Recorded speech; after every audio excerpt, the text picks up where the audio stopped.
So when we discuss root rot in a hydroponic garden, we're really only talking about one particular culprit, Pythium. This is a fungus-like organism, and it thrives in oxygen-deprived, little warmer environments like hydroponic gardens. Identifying Pythium from the top of the plant just by looking at the leaves can be pretty tough. However, if we keep an eye on our roots, there are some really easy telltale signs of Pythium dropping in zoospores. And they're finding new hosts on your roots. So in this video, I want to break down identification, treatment, and prevention.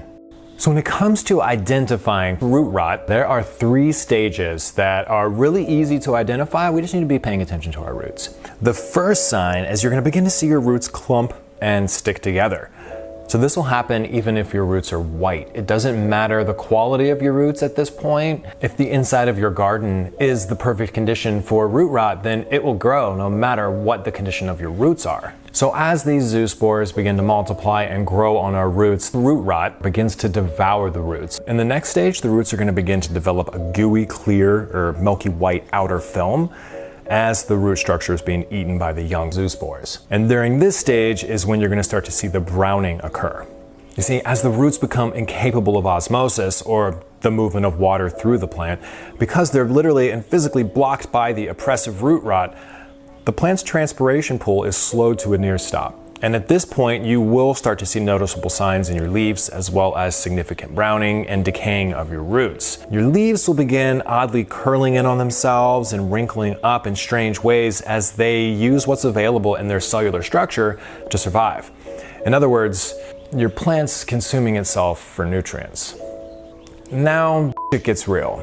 The next stage is going to be rapid, just a few day, very fast decline of your plant. Because once the transpiration pool is cut off, photosynthesis is no longer happening, chlorophyll is being devoured as well as all of the glucose and the sugars within the leaves for the plant's survival. And without photosynthesis happening and no movement within the plant, it's basically doing no good, so everything is just dying and decaying very quickly.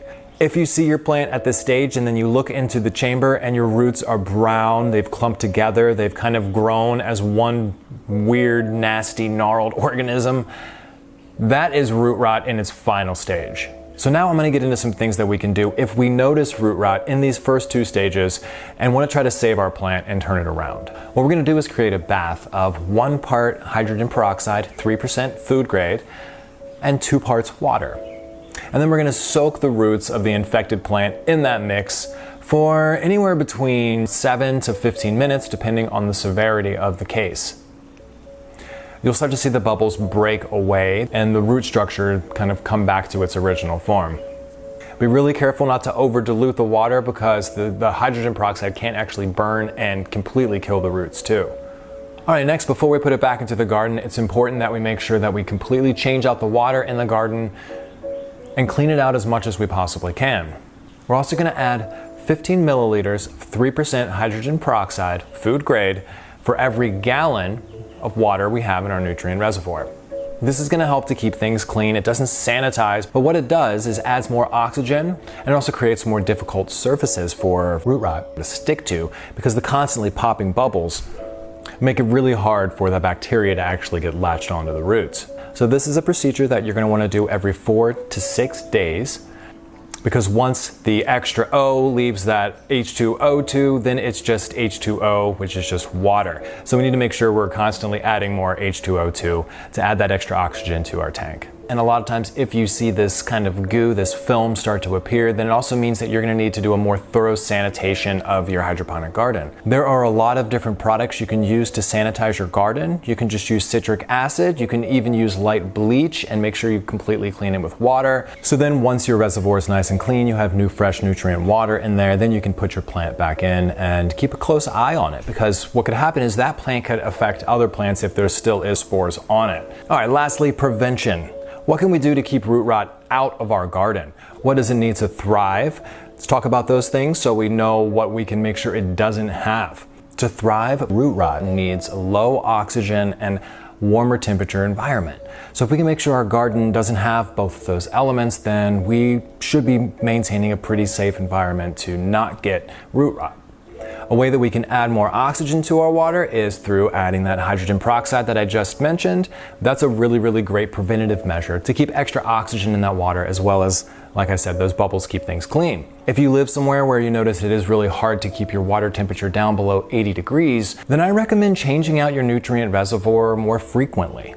Topping off your garden and changing it out with larger amounts of water that are colder will help to fight off Pythium, because it really does need stability in an environment that's going to maintain a higher temperature and maintain lower oxygen to thrive. If you introduce higher oxygen and a cooler temperature, then it just can't survive. So let's just make sure that we're keeping our gardens under 80 degrees and we're adding that hydrogen peroxide at least every 4 to 6 days. If you're the kind of person that gets more out of hands-on, step-by-step courses, then you're going to want to check out my 2 courses. I have Step into Hydro, which is a mini course that teaches you everything that you're going to need to know to get started with hydroponic indoor cannabis cultivation. And then I have my flagship course, the 1 Pound Plant.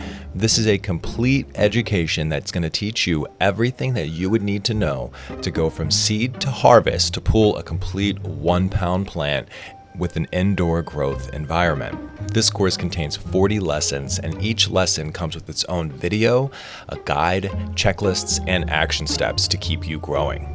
So if either of those sound like a direction you want to head in and you want to start having big, dense harvests, then make sure you check out the links in the description box below. And until the next video, let's grow together.